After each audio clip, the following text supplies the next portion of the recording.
하나님께서 우리에게 주시는 말씀을 우리 같이 보겠습니다. 욥기 20장 1절에서 7절까지 말씀입니다. 저와 여러분들이 한 절씩 교독하여서 읽겠습니다. 나아마 사람 소발이 대답하였다. 입을 다물고 있으려 하였으나 내 말을 듣고 있자니 화가 나서 참을 수가 없다. 내가 하는 말을 듣고 있자니 모두 나를 모욕하는 말이다. 그러나 깨닫게 하는 영이 내게 대답할 말을 일러주었다. 너도 이것쯤은 알고 있었을 것이다. 이 땅에 사람이 생기기 시작한 그 옛날부터 악한 자의 승전가는 언제나 잠깐뿐이었으며 경건하지 못한 자의 기쁨도 순간일 뿐이었다. 교만이 하늘 높은 줄 모르고 머리가 구름에 닿은 것 같아도 마침내 그도 분토처럼 사라지고 말며 그를 본 적이 있는 사람도 그 교만한 자가 왜 안 보이느냐고 물으리라는 것쯤은 너도 알고 있을 것이다. 아멘. 하나님 말씀입니다. 욥과 욥의 세 친구들의 대화가 점점 진행되면서 우리가 한 가지 명확한 특징을 보고 있습니다. 그들 마음 가운데 말 가운데 있는 이 표현되는 감정이 점점 직접적이고 그리고 화가 나 있구나, 분노가 있구나, 이런 것들을 이제는 아예 단어 속에서 볼 수가 있습니다. 너 나 왜 무시하냐? 너 어떻게 그렇게 이야기할 수 있냐? 뿐만 아니라 욥 너는 악인이야, 너는 교만한 사람이야, 이렇게 딱 찍어서 이야기하진 않아도 너무 직접적으로 네가 악인이야 이렇게 얘기하지 않아도 망한 사람은 악인이었더라, 교만한 것이 있더라, 그런 사람들 꼭 망하더라, 이제 이런 화법을 통해서 욥이 계속해서 네가 교만한 사람이고 뭔가 잘못한 것이 있고, 이제 이걸 점점 더 수위를 높여서 계속 이야기하는 것을 이렇게 보게 됩니다. 이야기가 꼬리를 물고 이어져서 점점 더 이제 심한 말들과 감정적인 말들이 이렇게 있게 돼요. 이쯤 넘어오면 이제 누구 말이 맞다, 누구 말을 편 들어줘야 되냐, 이건 더 이상 이제 의미가 없겠다고 싶어요. 욥의 고난으로부터 시작된 위로의 말인데, 욥을 위로해주고 욥에게 있었던 것에 네가 이러이런 것 때문에 아픈 거일 수도 있어, 고난 가운데 있는 거일 수도 있어, 이렇게 이야기해 주려고 시작한 것임에 틀림없을 텐데, 그 말이 오고 가면서 이제는 서로에게 너 어떻게 나한테 그렇게 말할 수 있니? 네가 이런 상황에 그렇게 표현하면 안 되잖아. 이제 이런 것들이 많이 남게 되는 것이죠. 그래서 이 상황 자체로, 이런 상황 자체가 우리가 많이 경험하고 있는 일상이라는 생각이 들어요. 우리 성도님들이 육신적인 어떤 건강의 문제나 또 가정의 관계 문제나 그리고 재정적인 문제나 이런 일들을 경험할 때 부부 사이에 일어나는 아주 흔한 일, 친한 사람들 가운데 있는 자주 경험하는 일, 실제로 우리가 일상 가운데 경험하고 있는 고통의 문제를 가만히 이렇게 봤을 때 몸이 아픈 사람들은 몸만 아픈 게 아니고 관계가 아프고, 재정적으로 힘든 사람들은 재정이 힘들기 때문에 오는 고통뿐만 아니라 자존심이 아프고 자녀들에 대한 책임감이 아프고, 진로 때문에 고민하고 기도하는 사람들은 자존감이 무너지고, 그러니까 고난이 있으면 그 고난뿐만 아니라 이제 파생되는 플러스 알파의 또 다른 고통들이 막 이렇게 있어요. 오늘 말씀을 묵상하고 준비하면서 하나님께서 우리가 고난이 있어서 하나님 이런 것들이 해결되기를 원합니다라고 우리가 당연히 기도하죠. 당연히 기도할 때 그 기도의 원인을 가만히 보고, 그러니까 이유가 되는 것들을 바라보면서 다 또 다른 고통들이 이렇게 생기는데, 이것이 끊어지게 해달라고도 기도하지만 고난 가운데 우리가 이렇게 마음이 상하는 것이 당연한 거구나, 이런 거 하나만 알아도 우리에게 더 다른 곳에 이렇게 힘을 준다거나 어려움을 조금 더 쉽게 이렇게 바라볼 수 있게 되는 일들이 있는 것 같아요. 오늘 또 다른 고통이라고 첫 번째 우리 같이 기도해 볼 제목들을 붙잡게 되었는데요. 1절부터 3절 말씀을 보면, 나아마 사람 소발이 대답하였다. 입을 다물고 있으려 했으나 내 말을 듣고 있자니 화가 나서 참을 수가 없다. 내가 하는 말을 듣고 있자니 모두 나를 모욕하는 말이다. 그러나 깨닫게 하는 영이 내게 대답할 말을 일러 주었다. 이렇게 이야기합니다.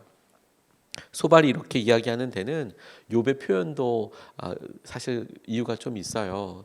바로 전에 욥이 대답하는 장면에서 친구들에 대해서 너희들이 나를 정말 핍박한다.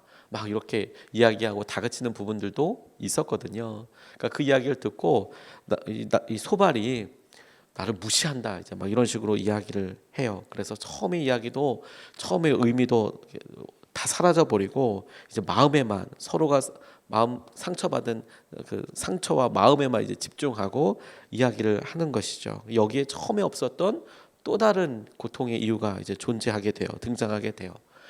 제가 주목하게 된 건 뭐냐면 대화로 인한 상처와 아픔입니다. 부부가 서로 의견을 교환할 때 그렇게 의견을 깊이 교환해야 될 만한 일이 생길 수 있죠. 오랫동안 같이 있다 보면 그게 자녀의 교육 문제일 수도 있고 이사 문제일 수도 있고 우리가 갖고 있는 재정의 어떤 처리 문제일 수도 있고 중요하기 때문에 이야기를 두 번, 세 번 나눠야 될 경우들도 있잖아요. 그런데 그럴 때 그렇게 이야기하고 자연스럽게 의견을 조율해 가는 것이 꼭 필요한 과정인데도 불구하고 그게 어떤 때는 마음에 걸림이 되고 상처가 될 때가 있잖아요. 주로 뭐 때문에 그런가요? 말한 것 때문에. 당신 나한테 어떻게 이렇게 이야기할 수 있어? 당신 왜 그렇게 나한테 이야기하는 거야? 그게 목적이 뭐야? 내가 얼마나 상처받았는지, 내가 얼마나 그렇게 있는지. 그런데 여러분, 우리가 욥과 욥의 세 친구들이 이야기하는 것을 통해서 이유와 원인을 정확히 알아가는 것도 의미가 있지만 이 고난받고 있는 또 다른 고난이 있다는 것을 인식하는 것만으로도, 인지하는 것만으로도 우리가 무게중심을 찾을 수 있어요. 또 다른 고난들이 있구나. 우리가 영적으로 이렇게 힘든 것은 내가 지금 어떤 특정한 것이 아프기 때문에만 오는 그런 문제가 아니라 굉장히 복합적인 거구나. 내가 몸이 아픈 것 때문에 간절히 기도하지만 여기에는 다른 사람이 내게 이야기했던 말에서 낮은 자존감이 이렇게 반응한 어떤 나의 모습이 플러스 되어 있고 이런 많은 것들이 포함되어 있어서 내가 지금 아픈 거야. 그리고 그런 거 하나하나에 내가 이래서 아파 저래서 아파라고 이야기하는 것마다 하나님께서 살 길을 열어주시더라고요. 백세이라는 분이 이런 글을 썼습니다. 죽고 싶지만 떡볶이는 먹고 싶어라는 책에 그분이 이렇게 하는 이야기들을 보니까 자기가 우울감에 빠져서 너무 힘들더래요. 너무 힘들어서 날마다 나아지지 않는다는 것을 알았답니다. 그런데 우리가 생각하던 그런 오해가 365일 내내 우울한 게 아니고 어떤 때는 좋았다가 어떤 때는 낮았다가 어떤 때는 좋았다가 이제 이렇게 있는 거죠. 그래서 그런 어려움 가운데 있는 사람은 표정도 되게 구루미하고 우울해 보이고 말도 날마다 어렵게 하고 그런 것 같지만 실제로 되게 어떤 때는 유쾌하면서도 마음이 막 어렵고 그런 계기들이 쭉 있다는 거죠. 근데 그 시기를 쭉 겪어가면서 자기가 어느 날은 너무 힘들어서 이제는 정말 버틸 수가 없어 이런 생각을 하고 있을 때 그래서 이런 극단적인 생각에 어떻게 빠져나올 수 없을 때 친구한테 전화가 왔대요. 뜬금없이 떡볶이 먹자고. 그래서 일단 말은 안 하고 나가 자기 상태를 지금 말 안 하고 일단 가서 떡볶이를 먹는데 너무 맛있더래요. 이거 왜 이렇게 맛있냐? 그런데 속으로 맛있게 막 먹다 보니까 자기 안에서 또 다른 이제 자신이 말이 떡볶이를 맛있게 먹고 있는 자기에 대해서 야, 너 참 대단하다. 너 조금 전까지 무슨 생각하고 있었는데 지금 떡볶이 맛있다고 지금 이렇게 있는 거냐. 이제 그게 시기가 돼서 나 마음은 되게 힘들고 어렵지만 떡볶이는 먹고 싶더라. 단순하지만 그런 것으로 글을 풀어서 쭉 썼더라고요. 그 중에 하나 그분이 자기가 그렇게 오랫동안 우울감을 겪으면서 넘어오게 될 과정 중에 다 모든 우울감이 똑같은 우울감이 아니다라는 것을 알았대요. 내가 지금 마음이 너무 우울해. 그런데 그것은 평소 때는 어떻게 생각했냐면 나 우울감 때문에 그래. 나 우울해서 그래. 내가 아침에 일어날 때 머리가 조금 아파도 나 우울해서 그래. 혹은 내가 친구들 사이 얘기할 때 친구가 뭔가 말을 했는데 어느 날 너무 거슬려서 막 귀에서 막 왱왱왱왱왱 그 거슬리는 말이 떠나가지 않을 때 나 우울해서 그래. 다 그렇게 생각했는데 오랜 동안 그것을 겪고 극복하기 위해서 계속 노력하다 보니까 이제는 그런 감정들에 또 다른 말을 주기 시작했대요. 평소 때는 나 우울감 때문에 그래. 나 우울증이라서 그래. 이렇게 생각했던 것에서 아니야. 지금 내가 이렇게 힘들고 이렇게 짜증이 나는 것은 내가 지금 배고파서 그래. 배고파서 그래. 내가 화장실 가고 싶어서 그래. 아, 내가 이렇게 하는 것은 뭐가 어때서 그래. 그래서 이 우울감의 종류들을 찾았대요. 이유들을, 원인들을. 내가 다 그런 건 아니야. 그래서 내가 똑같은 이유 때문에 그렇다고 생각할 때는 이 우울감이라는 게 엄청 커가지고 도저히 넘을 수 없는, 뭘 해도 우울하고 다 이렇게 넘을 수 없는 거였는데, 그게 아니라 그 우울감의 이유를 막 이름을 지어주다 보니까, 그러니까 이제 보다 더 낫더라는 거죠. 어떤 때는 샤워 한 번만 해도 괜찮고, 어떤 때는 진짜 떡볶이만 한번 나갔다 먹고 와도 괜찮고, 그러니까 도저히 이길 수 없는 것처럼 여겨지지 않더래요.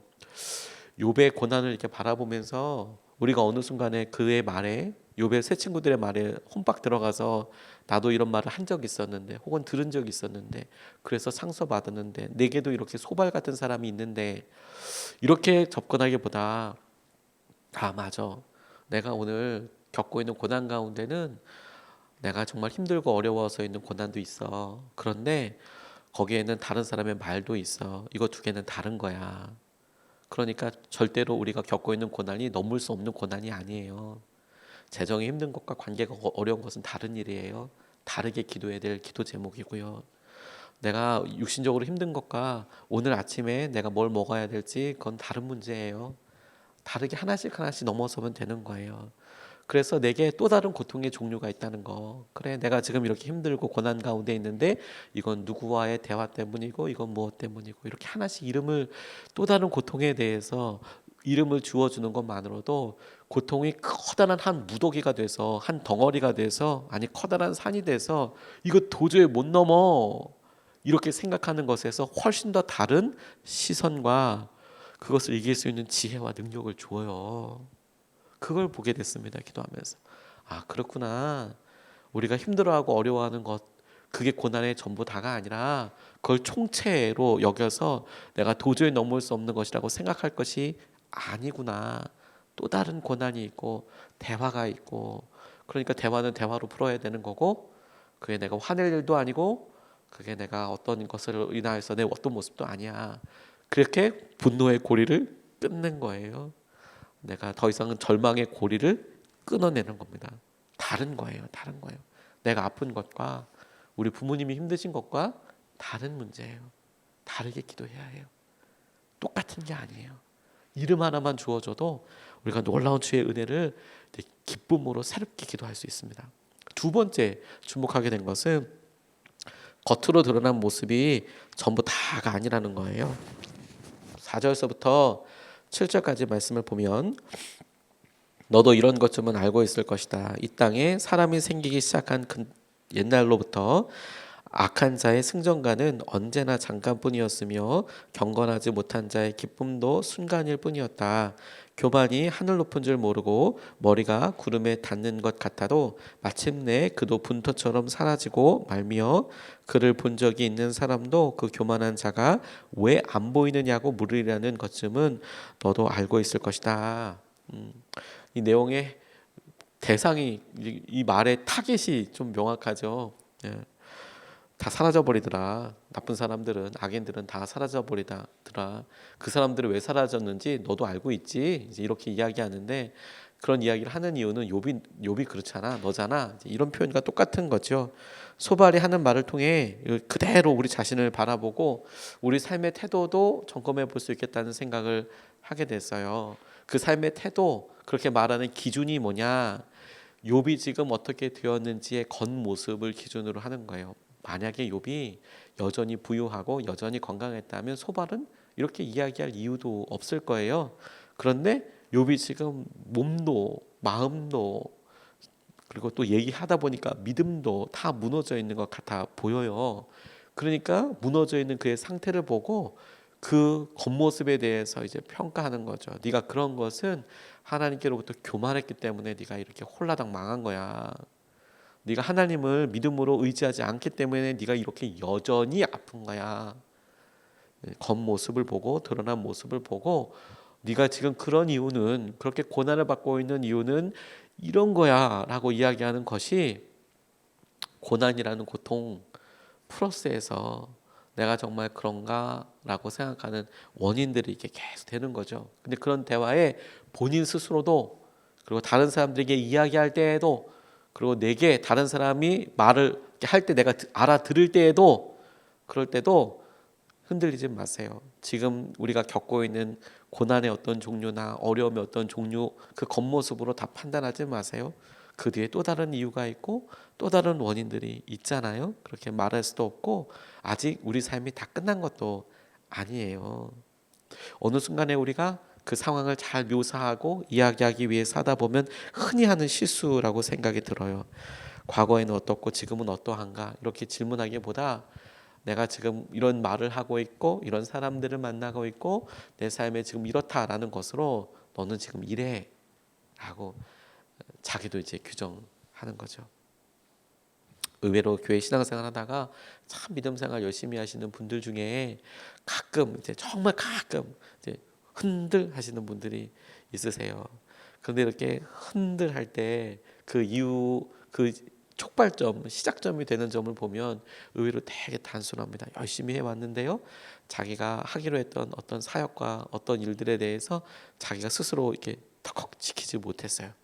그러면 아유, 그럴 수 있잖아요. 1년 내내 그렇게 하다가, 그런데 본인 스스로 어떻게 생각하냐면 나 이거 할 자격이 없어. 나는 이거 하면 안 돼. 이렇게 막 생각을 하시는 분들이 계세요. 내 몸에 힘들고 피곤한 것에 대한 어떤 모습과 그 모습에 대해서 생각하고 있다가 내가 전혀 다른 것이 겹쳐서 드러나게 될 때, 그 드러난 사건 하나, 겉모습 하나, 어떻게 겉으로 드러났던 것으로 인하여서 자기가 1년 동안 해왔던 사역, 내가 그동안 열심히 주님을 위해서 가지고 왔던 고백 싹 다 무너뜨려 버려요. 나는 원래 이렇게 힘들어 했었어. 이렇게 접근하기 시작하죠. 소발이 욥에 대해서 비난할 때 욥이 고난에 빠져 있는 지금 모습 보고 그의 인격도 삶도 악하다, 경건하지 못하다라고 이야기하는 것에 대해서 같이 막 그 말싸움하듯이 그렇지 않아 이렇게 이야기하는 것이 아니라, 이제 그 모습을 보고 나도 그런 시선을 가질 수 있겠구나. 나도 내가 지금 나 스스로가 믿음이 없어. 그리고 우리가 기도하고 있는 그 사람이 믿음이 없어. 지금 어려워라고 이야기할 때 그 겉모습이 아니라 하나님께서 개입하실 부분이 여전히 남아있지. 하나님께서 우리의 삶에 그런 고난들을 지금 겪게 하실 때 회복된 모습은 이 모습이 아닐 거야. 하나님이 우리를 만나주고 일으켜 주셨을 때에는 이런 모습 아닐 거야. 그를 어떻게 불러주셨고, 그렇지만 지금 이런 일을 겪고 있는데, 그렇기 때문에 하나님께서는 그를 어떻게 회복시켜 주실지, 어떻게 그의 삶을 개입하실지. 믿음은 항상 주님이 개입하셨을 때의 모습을 염두에 두는 거 아닌가 싶어요. 우리가 너무 힘들고 어려울 때라도 믿음이라는 것이 막연하게 잘 될 거야 이렇게 생각하는 게 아니고, 내가 어려운 상황도 분명히 인지하고 알아차리지만, 그래, 하나님께서 어느 순간에 개입하셨을 때 하나님께서 나와 함께 하시기 때문에 그분이 하시는 일들이 드러나게 되었을 때 그때는 누구도 몰라. 그래서 고난과 어려움 가운데 믿음을 사용한다는 것은 하나님께서 이 고난의 순간에 개입하셨을 때에 어떤 일이 일어날지에 대한 여지를 남겨두는 거예요. 그래서 내가 너무 힘들고 어려워도 낙심하지 않아요. 낙담하지 않아요.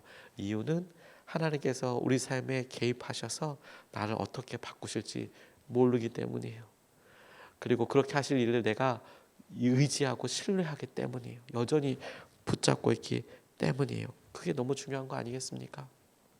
하나님께서 우리를 이끌어 주시고 인도하여 주시고, 그래서 우리를 살려 주실 테니까, 붙잡아 주실 테니까, 저는 그게 너무너무 중요하겠다는 생각을 하게 됐어요. 겉으로 드러난 모습이 전부가 아니에요. 겉으로 드러난 모습이 전부가 아니에요. 그래서 이야기할 때 여러분 오늘 조금은 판단을 남겨두고, 이 사람은 안 돼, 조금은 판단을 남겨두고, 이 일은 어려워 라고 얘기하기 전에 하나님의 개입하셨을 때의 모습을 조금은 남겨두고, 주님이 개입하실 여지를 마련해 두고, 주님에게나 주님이 역전시키실 여지와 주님이 절대적으로 그리고 주권적인 은혜로 찾아오실 때의 모습을 우리가 주목하자고요. 겉모습이 아니라 우리가 우리 자신에 대해서까지 지금 고난받고 힘들어하고 있는 우리가 우리 자신에게 가뜩이나 다른 사람들 우리 옆에 엘리바스도 있고 빌라도 많고 소발도 많아서 우리에게 막 함부로 이야기하는 사람들도 있는데 우리 자신도 그렇게 얘기해서 되겠습니까? 우리가 우리 자신에게 그러면 너무 안 되잖아요. 하나님이 개입하실 여지를 우리는 믿자고요. 지금은 그래. 하지만 하나님은 전에 이렇게 역사하셨어. 그래서 주님께서는 내게 어떻게 역사하실지 몰라. 우리가 그런 믿음으로 주님 앞에 나아갈 수 있으면 좋겠습니다. 오늘 두 가지 말씀 같이 나눴어요. 고통이 있어요. 어려움이 있습니다. 그거 고통 아니라고 생각하는 게 믿음 아닙니다. 근데 오늘은 욥의 모습을 보고 고통의 여러 모습이 있구나. 또 다른 고통도 있어. 맞아. 2개, 3개야. 그러니까 우리가 이거 분리해서 하나님께서 하시는 은혜를 구하고 기도하면 돼요. 하나씩. 두 번째, 겉으로 드러난 모습이 다가 아니에요. 하나님께서 개입하실 여지가 여전히 남아 있어요. 여러분, 우리 삶에 주님께서 한 번만 말씀하셔도 어떻게 변할지 몰라요. 그 여지를 여전히 남겨두는 게 믿음이에요. 이것을 붙잡고 2번 나눠서 같이 기도하겠습니다. 첫 번째,